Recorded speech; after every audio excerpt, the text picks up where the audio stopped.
이런 시도는 이미 실패가 증명됐어. 또 SNS용 음식이네.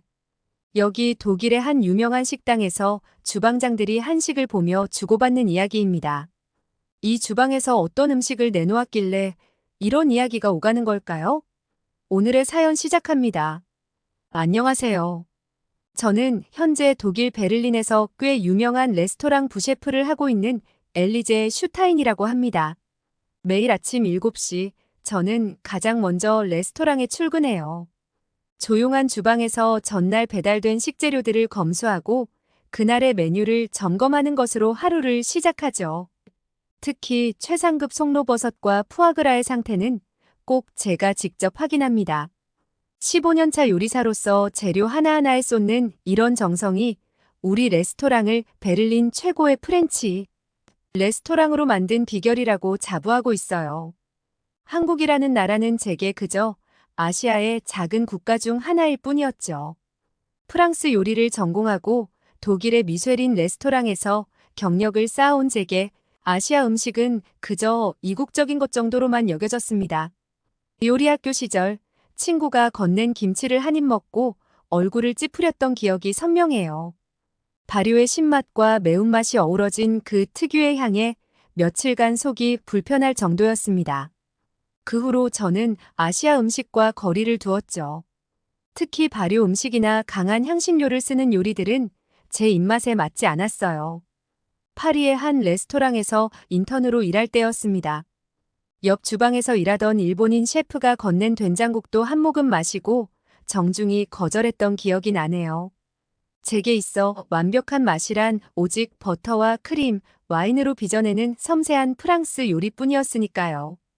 어쩌면 이런 제 편견은 요리사로서 부끄러운 일이었을지도 모릅니다.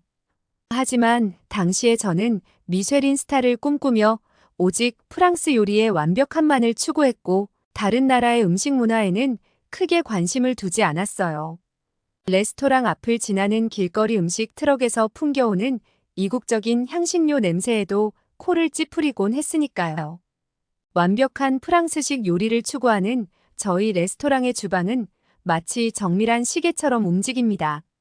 모든 요리는 정확한 시간과 온도, 그리고 엄격한 레시피로 이루어져야 했죠.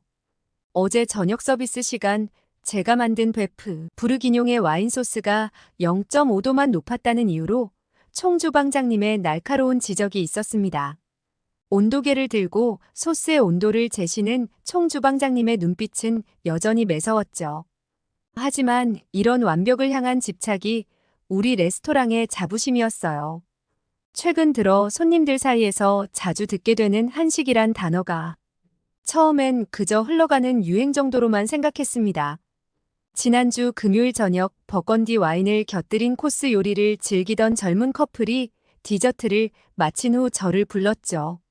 한식 퓨전 메뉴 얘기가 나왔을 때 저는 그들의 기대에 찬 눈빛을 뒤로 한 채 정중하게 고개를 저어야 했습니다. 그들의 실망한 표정이 마음에 걸렸지만 전통 프랑스 요리의 정수를 지키는 것이 우리의 사명이었으니까요. 다음 날도 비슷한 일이 있었습니다. 인플루언서로 보이는 손님 일행이 한식 퓨전에 대해 이야기하며 우리 레스토랑의 메뉴 변화를 기대한다는 말을 남기고 갔죠. 하지만 저는 그저 공손한 미소로 그들을 배웅할 뿐이었습니다. 프랑스 요리의 전통과 품격을 지키는 것, 그것이야말로 우리 레스토랑의 정체성이라고 믿었으니까요. 루카스 총주방장님은 매일 아침 브리핑 시간마다 프랑스 요리의 본질을 강조하셨습니다. 특히 최근에는 한식 도입에 대한 이야기가 나올 때마다 표정이 굳어지셨죠.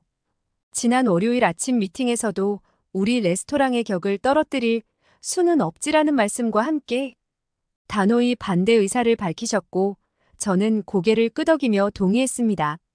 주방에서는 종종 SNS 트렌드 음식들에 대한 이야기가 오갔죠.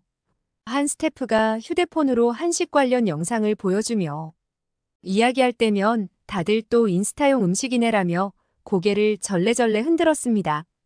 젊은 수습 셰프가 한 번은 김치 파스타를 시도해보자고 했다가 선임 셰프들의 차가운 시선을 받고 주눅 들어 물러났던 일도 있었죠.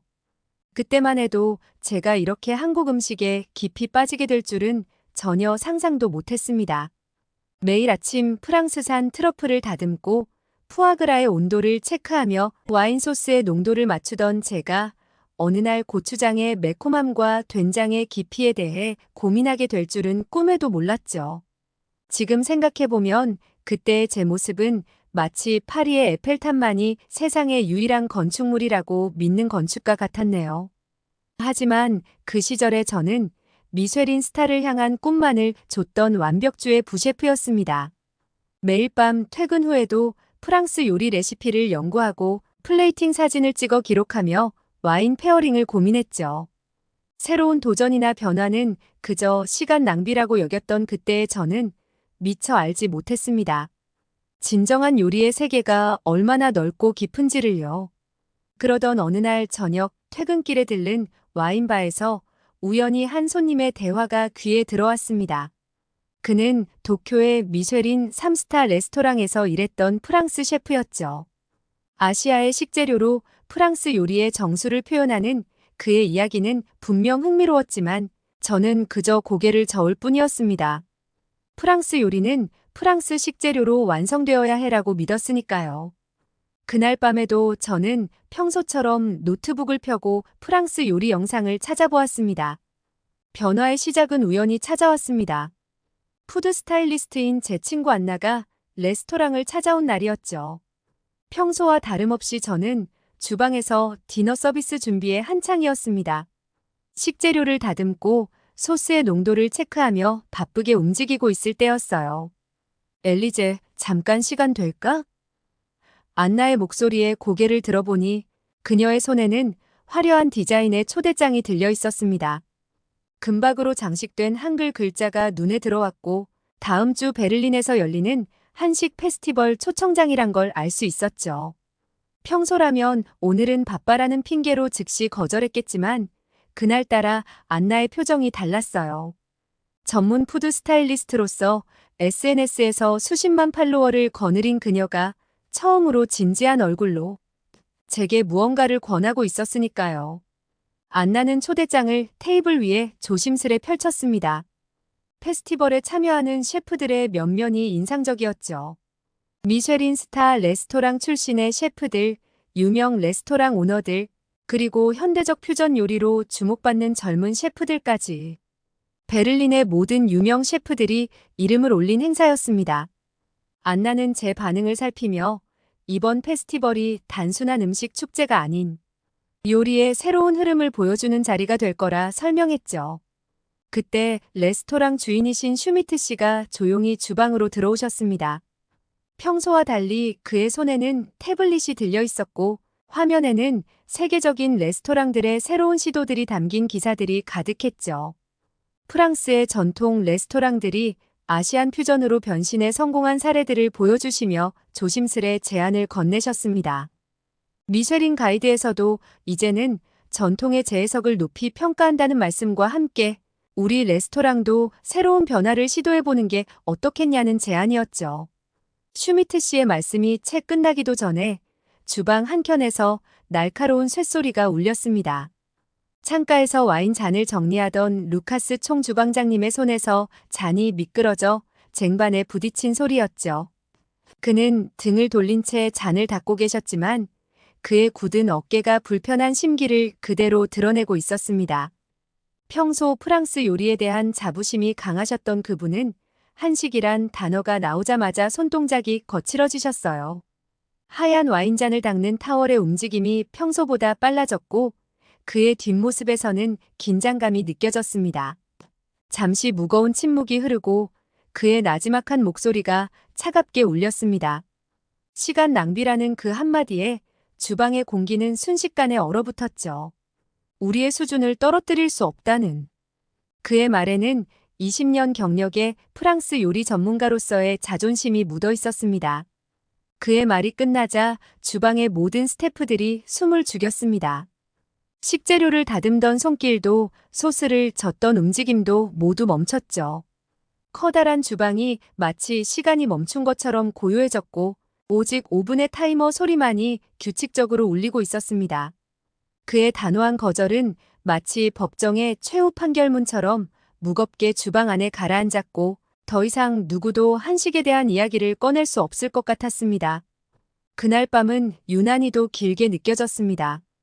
베를린의 늦가을 공기가 쌀쌀했지만 머릿속은 이상하게 달아올라 있었죠. 평소처럼 지하철에서 프랑스 요리 잡지를 펼쳤지만 오늘따라 페이지가 잘 넘어가지 않았습니다. 프랑스 요리의 정수를 담은 화려한 플레이팅 사진들. 대신 안나가 보여줬던 페스티벌 초대장의 이미지가 자꾸만 떠올랐어요. 기계적으로 스마트폰을 꺼내들었을 때 검색창에 코리안 푸드라고 입력하고 있는 제 손가락을 발견했습니다. 스크롤을 내리자 정갈하게 놓인 백색 도자기와 오방색의 음식들이 눈에 들어왔죠. 평소라면 너무 산만해라고 생각했을 테지만 그날만큼은 그 화려한 색감이 신선하게 다가왔습니다. 집으로 가는 계단을 오르면서도 머릿속은 복잡했습니다. 루카스 총주방장님의 차가운 목소리, 슈미트 씨의 기대 어린 눈빛, 그리고 안나의 진지한 표정이 계속해서 교차됐죠. 아파트 문 앞에 도착해서야 깨달았습니다. 제가 20분 넘게 현관 앞에 서서 핸드폰만 들여다보고 있었다는 걸요. 마침내 긴 고민 끝에 안나에게 문자를 보냈습니다. 단 한 줄의 메시지였지만 보내기 버튼을 누르는 데만 10분이 넘게 걸렸죠. 그리고 그때는 미처 알지 못했습니다. 이 한 줄의 메시지가 제 인생을 완전히 뒤바꿔 놓게 될 거라는 걸요. 마치 나비의 작은 날갯짓이 태풍을 일으키듯 그날 밤의 작은 결정이 저를 전혀 다른 세계로 이끌어갈 줄은요. 베를린 한식 페스티벌이 열린 날은 유난히도 따뜻한 가을 오후였습니다. 축제장에 들어서자마자 낯선 향신료의 향기가 코끝을 자극했죠. 안나는 저를 이끌고 행사장 안으로 들어갔습니다. 평소에 제가 아니었다면 이런 장소는 피해갔겠지만 그날은 이상하게도 설렘이 느껴졌어요. 첫 번째로 마주한 건 삼겹살 부수였습니다. 숯불 위에서 지글지글 구워지는 고기의 모습은 익숙했지만 옆에 놓인 초록빛 채소들과 빨간색 양념들은 낯설었죠. 하얀 도자기에 담긴 된장찌개는 그 향만으로도 깊은 풍미가 느껴졌고 비빔밥의 오방색 식재료들은 마치 예술 작품 같았습니다. 제가 음식을 관찰하는 동안 옆에서는 한 셰프가 떡볶이를 만들고 있었어요. 빨간 양념이 걸쭉하게 졸아드는 모습이 프랑스 소스를 만드는 것과 비슷하다고 생각하던 찰나 익숙한 목소리가 들려왔습니다. 역시 시간 낭비였군. 뒤를 돌아보니 루카스 총주방장님이 서 계셨습니다. 그의 표정은 여전히 차가웠지만 어딘가 불안해 보이기도 했죠. 그는 천천히 주변을 둘러보더니 입을 열었습니다. 나도 한때 이런 시도를 했었지. 5년 전 한국 퓨전 레스토랑을 차렸다가 6개월 만에 문을 닫았어. 처음 듣는 이야기였습니다. 루카스 총주방장님의 완벽한 이력에 그런 실패담이 있었다니요. 그는 계속해서 말을 이었습니다. 한국의 식재료로 프랑스 요리를 만들려 했지만 실패했고 그때부터 아시아 음식에 대한 거부감이 생겼다는 이야기였죠. 하지만 제 귀에는 그의 말이 잘 들리지 않았습니다. 방금 전 맛본 된장찌개의 깊은 맛이 아직도 혀끝에서 맴돌고 있었죠. 숟가락을 들었을 때 느껴진 구수한 향, 첫 모금에서 느껴진 깊은 감칠맛, 그리고 마지막에 남는 은은한 여운까지. 코끝에는 숯불에 구운 삼겹살의 향이 아직도 생생했고 쌈장의 묵직한 감칠맛이 기억에 선명했습니다. 축제장을 둘러보니 어디서도 본 적 없는 광경이 펼쳐졌습니다. 수십 가지 반찬들이 도자기에 정갈하게 담겨있는 모습은 마치 팔레트 위의 물감처럼 다채로웠고 고추장의 선명한 붉은색은 지금껏 보아온 어떤 소스보다도 강렬했죠. 김치를 담그는 셰프의 손놀림은 마치 예술가의 붓질처럼 섬세했고 된장을 숙성시키는 과정은 와인 양조와도 같은 정교함이 느껴졌습니다. 순간 제 입에서 나온 말은 그동안의 제 신념을 완전히 뒤엎는 것이었습니다. 프랑스 요리만이 최고라 여기던 제가 한식의 깊이를 인정하는 말을 하다니요. 루카스 총주방장님의 표정이 순간 굳어졌습니다. 그의 눈빛에는 실망감과 함께 어떤 불안감도 스쳐 지나갔죠. 잠시 침묵이 흐르고 그는 아무 말 없이 등을 돌려 축제장을 빠져나갔습니다. 가을 햇살이 그의 뒷모습을 비추는 동안 제 마음속에서는 무언가가 조금씩 변화하고 있었습니다.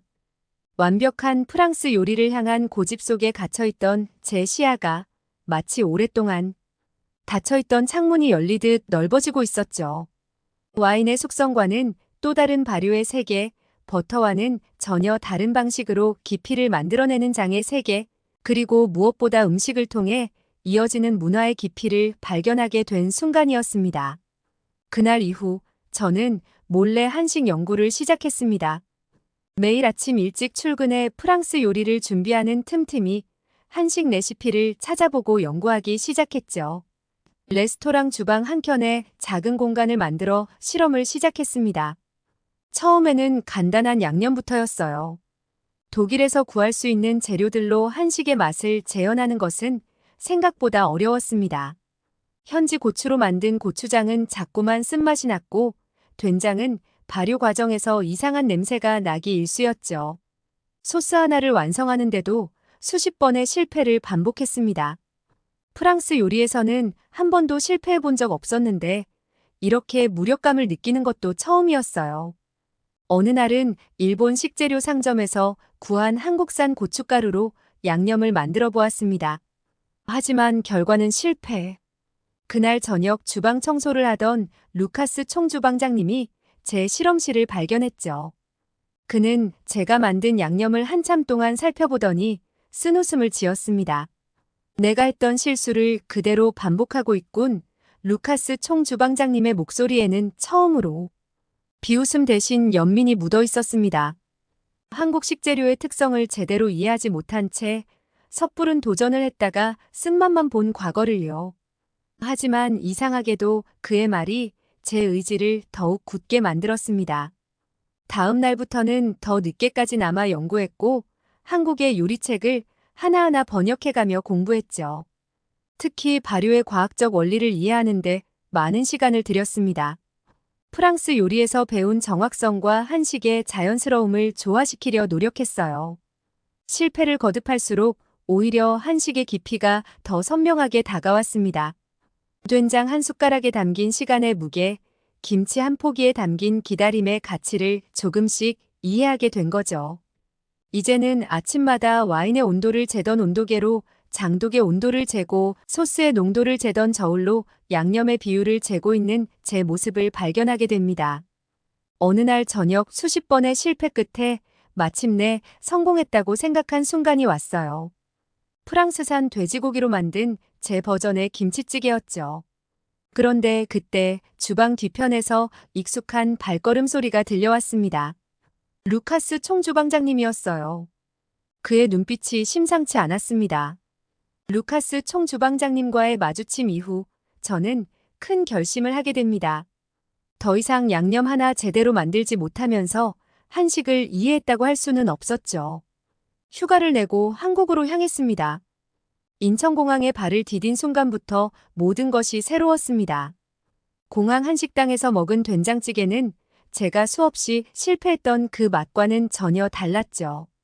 숙소에 짐을 풀자마자 서울 광장시장으로 향했습니다. 시장 골목은 제가 알던 모든 향신료의 개념을 뒤흔들어 놓았어요. 새벽 시장에서는 김치를 만드는 할머니들을 만났습니다. 그들의 손끝에서 양념이 버무려지는 모습은 마치 오케스트라의 지휘자 같았죠. 고춧가루의 양을 재는 그들의 손끝에는 저울이 필요 없었습니다. 수십 년간의 경험이 만들어낸 그들만의 과학이었어요. 전통 장 공방에서는 하루 종일 장인님의 일을 돕기도 했습니다. 메주를 뒤집는 순간 저는 이게 단순한 발효가 아닌 시간의 예술이란 걸 이해하게 됐죠. 프랑스 치즈의 속성과는 또 다른 차원의 깊이가 거기 있었습니다. 강릉의 한 된장 공장에서는 3대째 된장을 만들어 온 가족을 만났습니다. 할머니는 장독대 앞에서 된장을 퍼올리며 이야기하셨죠. 장은 내 마음처럼 만들어진단다. 서두르면 서두르는 맛이 나고 기다리면 기다리는 맛이 나지. 그 말씀에 지난 몇 달간의 제 실패가 이해되기 시작했습니다. 부산의 한 해물탕 식당에서는 주방장님께 육수 끓이는 법을 배웠습니다. 해산물의 감칠맛을 끌어내는 그의 기술은 프랑스의 부이아베스와는 전혀 다른 접근법이었죠. 신선한 해산물을 써는 그의 칼질에는 바다의 리듬이 담겨 있었습니다. 서울의 유명 삼겹살집 주방에서는 일주일간 고기 굽는 법을 배웠습니다. 숯불의 온도를 조절하는 기술, 고기의 숙성도에 따라 굽는 시간을 조절하는 감각, 그리고 쌈을 싸는 순서까지. 모든 것이 과학이자 예술이었죠. 한 달이 지났습니다. 노트 여러 권을 채운 레시피, 수백 장의 사진, 그리고 무엇보다 제 미각에 새겨진 한식의 진정한 맛을 가지고 베를린으로 돌아왔습니다. 이제는 알 것 같았어요. 왜 루카스 총주방장님이 실패했는지, 그리고 제가 어떻게 성공할 수 있을지를요. 하지만 레스토랑으로 돌아온 첫날 예상치 못한 상황이 기다리고 있었습니다. 루카스 총주방장님의 표정이 심상치 않았죠. 책상 위에는 제가 한국으로 떠나기 전에 실험실처럼 사용했던 주방 공간에 대한 민원서가 놓여 있었습니다. 민원서를 본 순간 제 심장이 한 박자 멎는 것 같았습니다. 주방 공간을 무단으로 사용했다는 것, 위생 규정을 어겼다는 것, 그리고 레스토랑의 이미지를 훼손할 수 있다는 내용이었죠. 하지만 이상하게도 두렵지 않았습니다. 오히려 이제야 제가 진정으로 하고 싶은 요리가 무엇인지 또렷해졌어요. 한국에서 가져온 노트를 펼치고 그간의 연구 결과를 정리했습니다. 삼겹살 타코와 고추장 소스를 곁들인 리조또, 김치를 활용한 프렌치 스튜, 된장 크림 파스타까지. 이제는 단순한 모방이 아닌 제가 이해한 한식의 본질을 현지 식재료로 표현한 메뉴들이었습니다.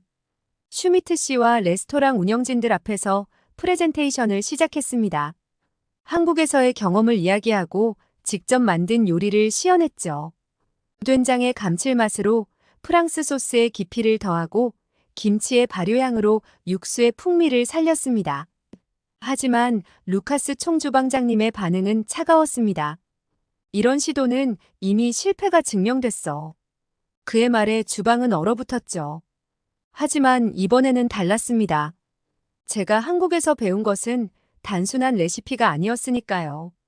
총주방장님, 이건 단순한 퓨전이 아닙니다. 프랑스 요리의 정교함과 한식의 깊이가 만나는 새로운 요리예요. 실패가 아닌 진화가 될 수 있습니다. 그리고 마지막 카드를 꺼내들었습니다. 미쉐린 스타 레스토랑들의 한식 퓨전 성공 사례와 현재 베를린의 미식 트렌드 분석 자료였죠. 루카스 총주방장님의 표정이 미묘하게 변했습니다. 그의 눈빛에서 처음으로 흥미의 기색이 감지됐어요. 일주일만 주세요. 새로운 메뉴를 손님들에게 선보일 기회를요. 제 제안에 잠시 침묵이 흘렀습니다. 그때 슈미트 씨가 입을 열었죠. 해봐요, 엘리제. 당신을 믿습니다. 주방의 모든 시선이 루카스 총주방장님을 향했습니다. 그는 한참을 생각하더니 마침내 입을 열었습니다. 하지만 내 감독하에 진행해야 해. 그리고 그의 말이 이어지려는 순간 레스토랑 입구에서 소란이 들렸습니다. 미식 평론가들이 들어서고 있었어요. 예상치 못한 미식 평론가들의 방문은 마치 폭풍 전야처럼 주방을 긴장감으로 가득 채웠습니다. 베를린의 저명한 미식 저널 퀴진 마가진의 수석 평론가였죠. 루카스 총주방장님의 얼굴이 창백하게 변했습니다. 5년 전 그의 한식 퓨전 레스토랑을 혹평했던 바로 그 평론가였으니까요. 이상하게도 제 마음은 차분했습니다. 한국에서 배운 모든 것들이 지금 이 순간을 위한 준비였던 것처럼 느껴졌어요. 총주방장님, 제게 맡겨주세요. 그의 눈을 바라보며 말했습니다. 잠시 망설이던 그가 고개를 끄덕였습니다. 평론가들을 위한 첫 번째 메뉴는 된장으로 숙성시킨 안심 스테이크였습니다. 프랑스식 굽기와 한식의 숙성 방식을 결합한 요리죠. 고기를 자르자 부드럽게 풍기는 구수한 향에 평론가들의 눈빛이 달라졌습니다. 두 번째는 김치를 넣어 발효시킨 버터로 만든 랍스터 요리를 선보였어요. 김치의 깊은 감칠맛이 해산물의 풍미와 어우러지자 루카스 총주방장님의 표정이 조금씩 변하기 시작했습니다. 마지막 메뉴는 제가 가장 공을 들인 디저트였죠. 쌀과 막걸리로 만든 수플레에 달콤한 고추장 캐러멜을 곁들였습니다. 평론가들은 처음에는 의아한 표정을 지었지만 한 입 맛보고는 놀란 듯 서로를 바라보았어요. 식사가 끝나고 주방으로 들어온 수석 평론가는 오랫동안 말이 없었습니다. 그리고 마침내 입을 열었죠. 5년 전 루카스 씨의 레스토랑에서는 한식을 흉내내기만 했습니다. 하지만 오늘 맛본 요리는 달랐어요. 프랑스 요리의 기술과 한식의 혼이 완벽하게 조화를 이루었더군요. 루카스 총주방장님은 한동안 아무 말도 하지 못했습니다. 그리고 천천히 제게 다가와 손을 내밀었죠. 내가 맞았어, 엘리제. 이건 실패가 아닌 진화였어. 그의 눈가가 살짝 붉어져 있었습니다. 그날 저녁 퀴진 마가진은 특별 기사를 게재했습니다. 프랑스와 한국의 완벽한 만남, 베를린의 새로운 미식혁명이라는 제목이었죠. 기사가 나간 다음 날부터 레스토랑은 예약이 폭주했고 우리의 새로운 메뉴는 베를린 미식계의 화제가 되었습니다. 그리고 그날 밤 주방을 정리하면서 루카스 총주방장님이 조용히 제게 말했습니다. 이제 내가 우리 레스토랑의 총주방장을 맡아주었으면 해. 갑작스러운 제안에 놀라 그를 바라보는데 그의 얼굴에는 처음 보는 따뜻한 미소가 피어 있었습니다. 이제 저희 레스토랑은 매달 새로운 한식 퓨전 메뉴를 선보입니다. 프랑스 요리의 기본을 지키면서도 한식의 철학을 담아내는 것이죠. 루카스는 이제 레스토랑 고문이 되어 저와 함께 새로운 메뉴를 연구하고 있습니다. 그의 실패 경험은 오히려 우리에게 소중한 자산이 되었죠. 요즘은 매달 한 번씩 한국의 장인들을 초청해 강연회도 엽니다. 된장과 간장을 만드는 과정, 김치를 숙성시키는 비법, 그리고 한식의 철학까지. 베를린의 젊은 셰프들이 강연장을 가득 메우는 모습을 볼 때면 제가 처음 한식을 거부했던 그때가 떠올라 웃음이 납니다. 특히 기억에 남는 건 지난주에 있었던 일입니다. 한 손님이 저를 찾아왔더군요. 프랑스 요리는 예술이지만 차가워요. 하지만 여기 요리에는 따뜻함이 있습니다. 그의 말에서 저는 한식의 본질을 다시 한번 되새기게 되었습니다. 한식은 단순한 음식이 아니었습니다. 시간의 깊이를 담은 장독의 숨결, 정성으로 버무린 김치의 손맛, 그리고 함께 나누는 식사의 여유로움까지. 이 모든 것이 조화를 이루는 하나의 문화였죠. 이제는 매년 2달씩 한국을 방문합니다. 새로운 식재료를 연구하고 전통 기법을 배우고 현지의 트렌드를 살피는 것은 물론이고 한국의 정서를 이해하기 위해서죠. 지난번 방문에서는 템플 스테이까지 체험했습니다.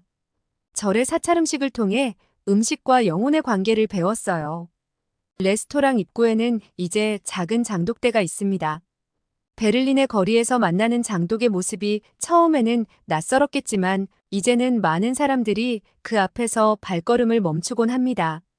마치 제가 처음 한식을 만났을 때처럼 그들도 새로운 문화와 마주하고 있는 거겠죠. 프랑스 요리가 제게 기술을 가르쳐줬다면 한식은 음식을 통해 삶을 바라보는 방법을 알려주었습니다. 이제 저는 매일 아침 프랑스 코트를 입고 한국 앞치마를 두르며 하루를 시작합니다. 그리고 생각합니다. 음식에는 국경이 없다는 것, 그리고 진정한 요리는 문화와 문화가 만나 새로운 이야기를 만들어내는 것이라고요. 장독대 옆에 심어둔 작은 고추 모종을 바라보며 미소 짓습니다. 다음 달이면 또 한국에 가는 날이네요. 한국에서의 생활이 정말 기대됩니다. 제 긴 이야기 들어주셔서 감사합니다. 다음 이야기 시작합니다. 최근 북한이 남북을 연결하는 도로를 폭파했다는 충격적인 뉴스가 전해졌죠. 하지만 이 사건의 진실은 우리가 처음 생각했던 것과는 매우 다릅니다. 처음 이 소식을 들었을 때 많은 사람들이 또 북한이 도발을 했구나라고 생각했을 겁니다. 이 뉴스를 보고 미국의 한 남성이 북한이 왜 이런 극단적인 행동을 하는지 알려주겠다고 저희 채널에 사연을 보내왔습니다. 과연 그는 무슨 말을 하고 싶은 걸까요? 오늘의 사연 시작합니다. 안녕하세요. 저는 미국에서 군사 전문가로 일하고 있는 윌리엄 스콧입니다. 최근 남북 관계가 악화되면서 제가 바라보는 두 나라의 관계는 너무 무겁습니다. 마치 오랜 친구 사이가 돌이킬 수 없을 정도로 멀어진 것 같아 안타까운 마음이 듭니다. 사실 제가 처음 한국에 방문했을 때만 해도 남북 관계가 상당히 좋아 10년 안에 금방이라도 통일이 될 줄 알았죠. 그때는 정말 희망찬 미래가 눈앞에 있는 것 같았어요. 남북 정상들의 만남, 이산가족 상봉, 개성공단 설립 등 화해의 손길이 이어지는 모습을 보며 가슴이 뭉클했던 기억이 납니다. 제가 한국에 언제 처음 오게 됐냐고요? 바로 2000년대 초반 한국이 IMF를 겪은 바로 직후였어요. 그 시기는 한국에게도 저에게도 중요한 전환점이었습니다.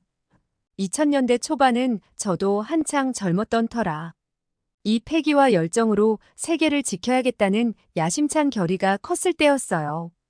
마치 세상을 바꿀 수 있을 것 같은 자신감이 넘쳤죠. 사실 그때는 저도 젊어서 여러 나라를 못 가봤던 시절이었거든요. 그래서 책과 TV 속 모습으로만 그 나라를 상상하고 짐작할 수 있던 시절이었죠. 한국에 대해서도 단편적인 정보만 알고 있었어요. 6.25 전쟁, 분단, 그리고 급속한 경제 성장 정도. 하지만 직접 방문해보니 그 이상의 많은 것들이 있더라고요. 그때 당시 뉴스에서 봤던 한국의 모습은 너무 충격적이었어요. 분명 IMF를 겪어 나라가 무너질 것 같았는데 금세 금 모으기 운동을 하며 부채를 갚아버리는 모습이 미국인의 시선에선 기이하게 느껴졌죠. 뭐 저런 나라가 다 있지? 저 사람들은 자기 입속도 안 챙기나? 하는 생각이 들었어요. 나라가 무너져 가는데 자기 재산이라도 지켜야지 집에 있던 금덩어리를 턱 기부를 하다니. 뉴스를 보면서 거짓말일 거라고 생각했어요. 그렇게 단결된 모습, 그리고 국가를 위해 개인의 이익을 포기하는 모습이 제게는 너무나 낯설었거든요. 심지어 한국에서는 아이들 첫 생일에 어른들이 돌반지라고 하는 것을 선물로 준다던데 그게 전부 금반지라면서요? 그 아기가 받았던 작고 소중한 돌반지까지 선뜻 내는 모습을 보면서 더 믿을 수 없었어요. 이런 행동이 과연 진심일까? 하는 의구심도 들었죠. 그렇게 뉴스에서 한국을 접한 후 저의 첫 임무는 한국으로 방문하는 것이었죠. 솔직히 말하면 반신반의하는 마음으로 한국행 비행기에 올랐어요. 과연 TV에서 본 그 모습들이 실제일까? 직접 눈으로 확인하고 싶었거든요. 그리고 그 선택은 제 인생을 완전히 바꿔놓았습니다. 한국에 도착한 첫날, 저는 국방부 소속의 박중령을 만났습니다. 그는 제 한국 방문 일정을 담당하게 된 군 장교였죠. 박중령은 40대 중반의 카리스마 넘치는 인물로 날카로운 눈빛과 따뜻한 미소를 동시에 지닌 사람이었어요. 윌리엄스 씨 환영합니다. 오늘은 특별한 곳으로 모시겠습니다. 박중령의 말에 저는 호기심이 생겼습니다. 우리는 서울 근교의 한 회의장으로 향했습니다. 그곳에서 남북 간의 경제협력 프로젝트에 대한 회의가 열린다고 했어요.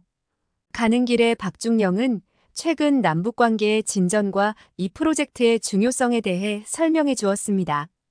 회의장에 도착하자 놀라운 광경이 펼쳐졌습니다.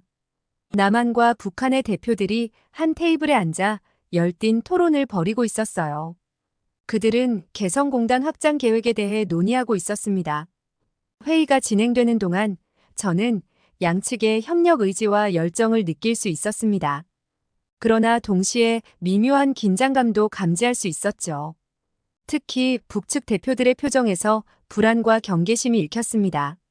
그때였습니다. 갑자기 북측 대표 중 한 명이 자리에서 벌떡 일어났어요. 이 프로젝트는 즉시 재검토되어야 합니다. 그가 소리쳤어요.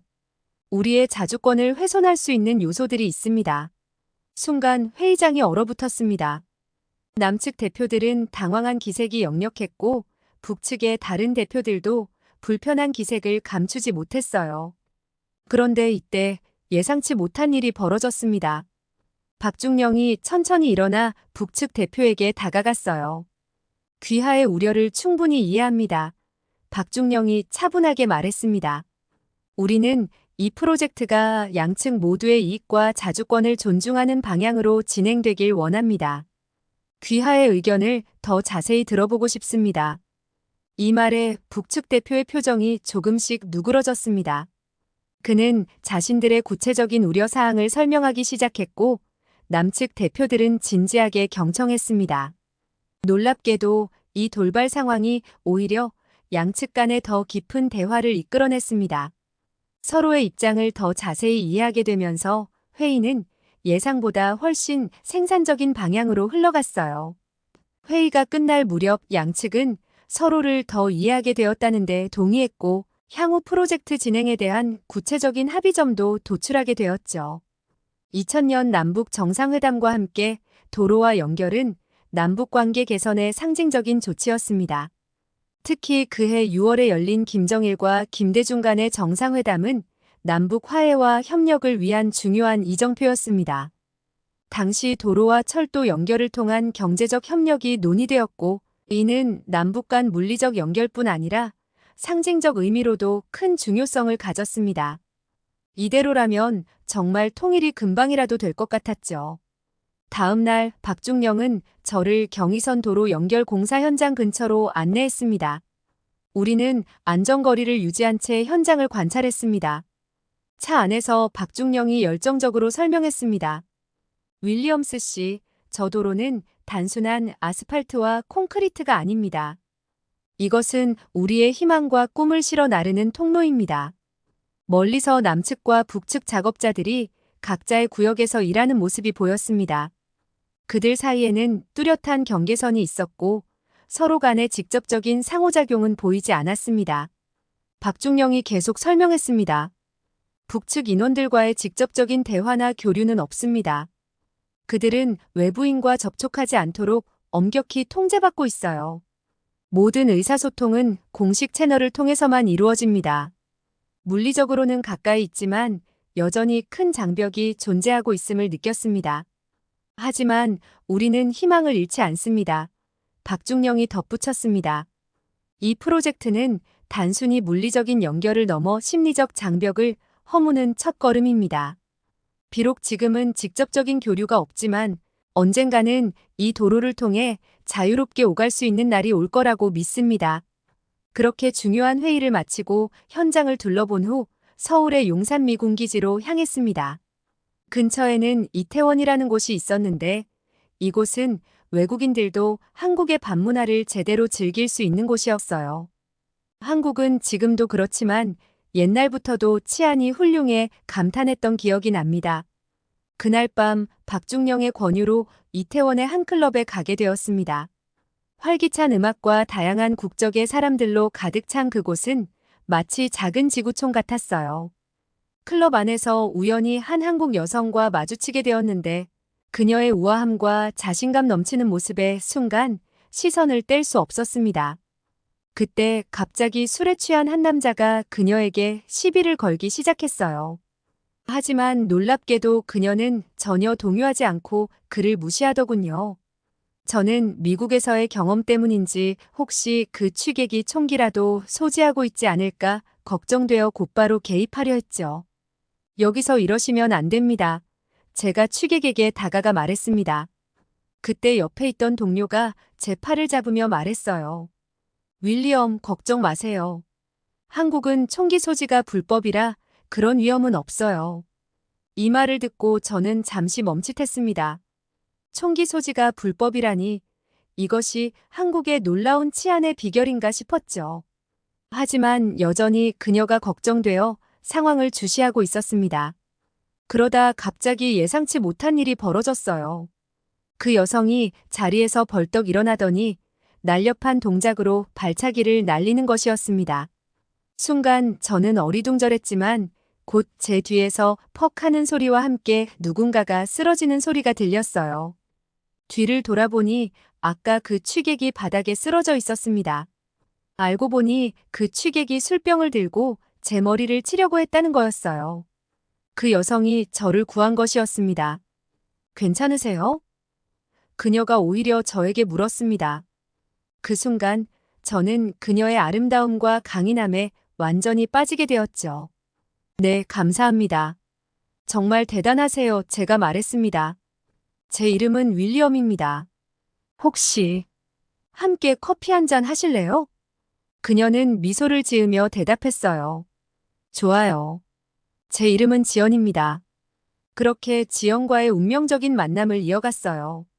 우리는 이태원의 조용한 카페에서 대화를 나누기 시작했죠. 그녀와 이야기를 나누면 나눌수록 더욱 매력을 느꼈습니다. 특히 그녀의 유창한 영어 실력에 놀라지 않을 수 없었어요. 지연 씨, 영어를 정말 잘하시네요. 어떻게 이렇게 유창하게 구사하시는 거예요? 제가 조심스레 물었습니다. 그녀는 잠시 망설이더니 대답했어요. 사실, 제 아버지가 외교관이셨어요.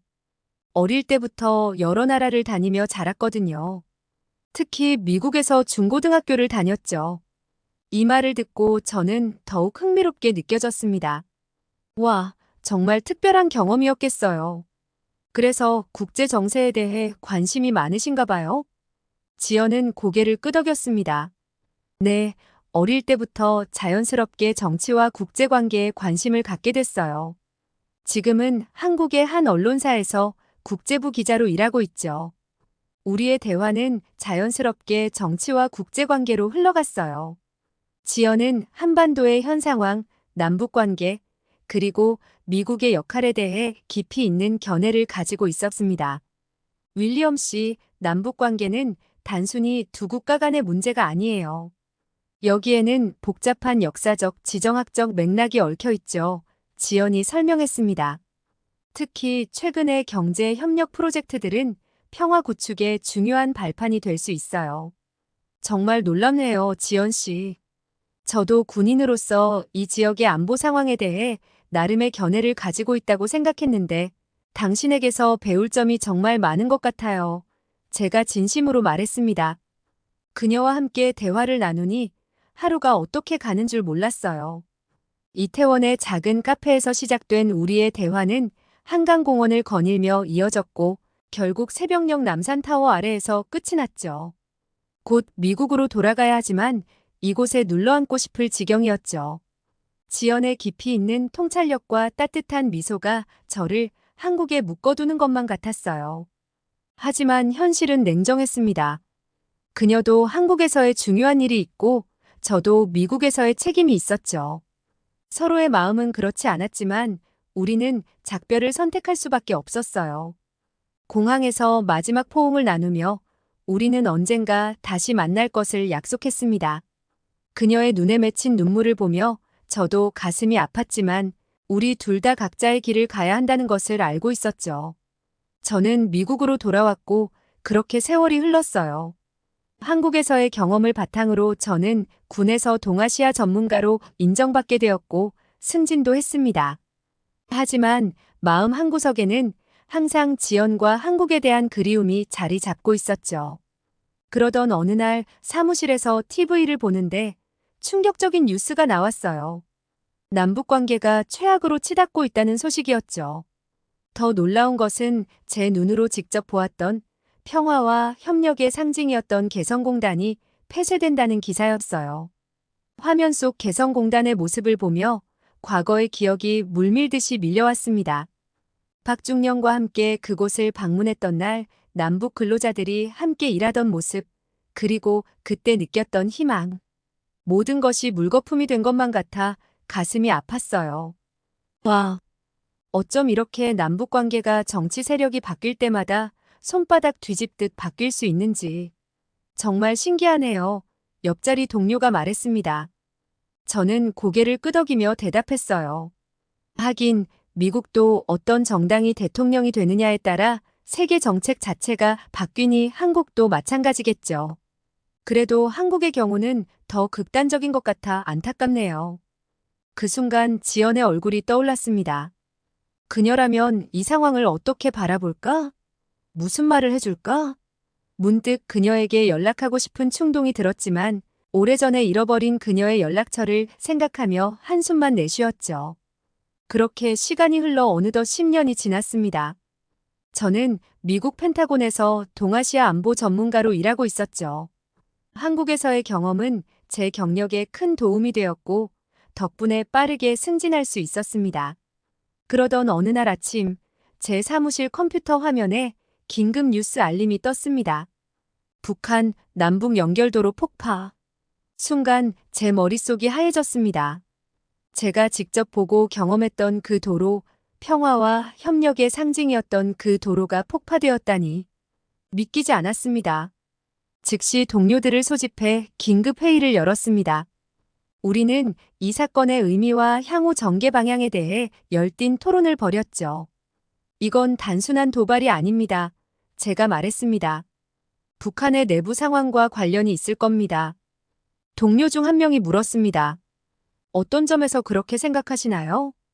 저는 제 경험을 바탕으로 설명했습니다. 북한의 이런 극단적인 행동은 오히려 내부의 불안정을 반영하는 경우가 많아요. 최근 들어온 정보에 의하면 북한에서 남쪽으로 보낸 전단에 김정은에 대한 불만을 표시하는 내용이 포함되어 있었다고 합니다. 이로 인해 북한 당국이 발칵 뒤집혔다는 소식도 있어요. 그렇다면 이번 도로 폭파도 비슷한 맥락인가요? 다른 동료가 물었습니다. 그렇습니다. 저는 고개를 끄덕이며 대답했습니다. 이렇게 강력하고 극단적인 행동을 하는 것은 오히려 내부에서 분열이 일어나고 있다는 신호일 수 있어요. 그들은 이를 통해 주민들에게 공포를 조성하고 아무도 북한을 벗어나지 못하게 하려는 의도를 보여주는 것 같습니다. 동시에 한국과 국제사회에도 경고의 메시지를 보내려고 하는 거죠. 잠시 숨을 고른 후 제가 덧붙였습니다. 북한의 상황을 이해하려면 그들의 관점에서 생각해봐야 해요. 제가 설명을 시작했습니다. 그들에게 방위산업은 단순한 사업이 아닙니다. 저는 잠시 숨을 고르고 계속했습니다. 제가 한국에 있을 때 만났던 한 한국인 친구의 할아버지 이야기가 생각나네요. 그분은 한국 전쟁을 직접 겪으셨대요. 그 경험이 그분의 세계관을 완전히 바꿔놓았다고 해요. 동료들이 흥미롭게 듣고 있는 것을 보고 저는 더 자세히 설명했습니다. 한국과 북한 사람들에게 방위란 단순히 국가 차원의 문제가 아니에요.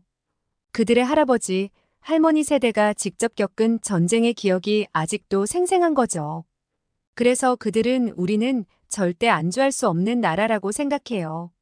스스로를 지킬 수 있어야 한다는 믿음이 뿌리 깊게 박혀 있는 거죠.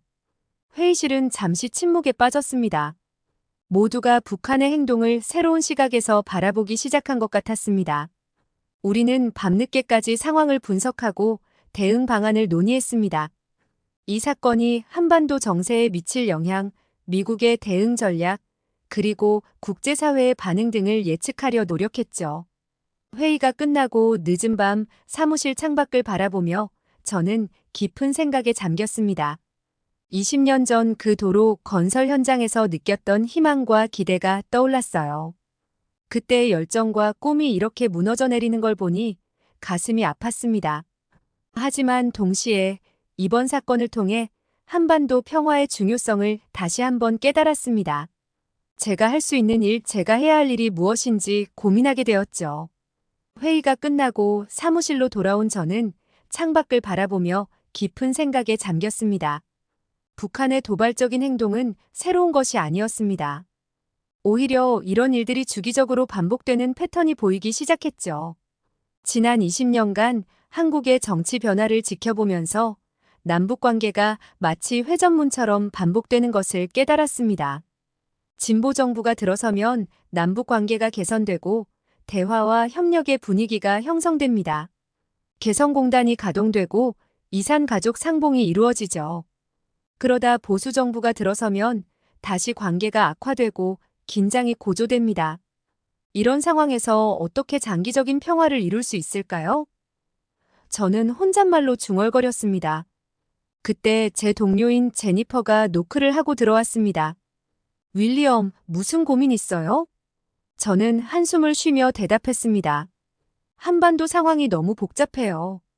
정권이 바뀔 때마다 정책이 180도 바뀌니 일관성 있는 접근이 불가능해 보여요.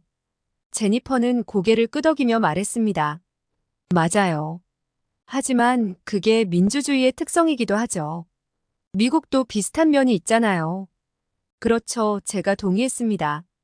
하지만 한국의 경우는 그 변화가 더 극단적으로 보여요. 특히 북한 문제에 있어서요. 제가 설명을 마치자 회의실에 잠시 침묵이 흘렀습니다. 그때 제 상사인 존슨 국장이 입을 열었습니다. 윌리엄, 당신의 분석이 매우 통찰력 있어 보이네요. 실은 당신에게 부탁할 게 있습니다. 다음 달에 한국에서 열리는 한미안보회의에 우리 대표단의 일원으로 참석해 주었으면 합니다. 저는 놀라움과 기대감을 감추지 못했습니다. 영광입니다, 국장님. 기꺼이 참석하겠습니다. 회의가 끝나고 사무실로 돌아와 한국 방문 준비를 시작했습니다. 오랜만에 한국 방문이라 설렘과 동시에 약간의 긴장감도 느껴졌습니다. 그날 저녁 업무를 마치고 휴대폰을 확인하던 중 제 인스타그램 계정으로 들어온 메시지 알림을 발견했습니다. 발신자 이름을 보는 순간 저는 심장이 멎는 줄 알았습니다. 지연이었습니다. 안녕하세요, 윌리엄. 정말 오랜만이네요. 우연히 당신의 인스타그램을 발견했어요. 프로필을 보니 곧 한국을 방문한다고 하더군요. 혹시 시간이 된다면 만나서 이야기 나눌 수 있을까요? 저는 얼떨떨한 마음으로 메시지를 몇 번이고 다시 읽었습니다. 20년 만의 연락이었습니다. 어떻게 제 계정을 찾았는지, 그리고 왜 지금 연락을 했는지 궁금증이 폭주했지만 동시에 가슴 한켠에서는 기쁨이 올라왔습니다. 수많은 감정이 한꺼번에 밀려왔지만 저는 가능한 한 차분하게 답장을 썼습니다. 안녕하세요, 지연. 연락 주셔서 감사합니다. 저도 한국 방문을 기대하고 있어요. 만나서 이야기 나누면 좋겠네요. 일정이 확정되면 다시 연락드리겠습니다. 답장을 보내고 나서야 제 손이 떨리고 있다는 걸 깨달았습니다. 지연과 다시 만날 생각을 하니 기대감과 동시에 불안감도 들었습니다. 하지만 아직 한국에 가기까지는 시간이 있었고 그동안 해야 할 일들이 산더미 같았습니다. 지연과의 SNS 메시지는 점점 더 빈번해졌습니다. 처음에는 간단한 안부로 시작했지만 점차 서로의 삶에 대해 더 깊이 있는 대화를 나누게 되었죠.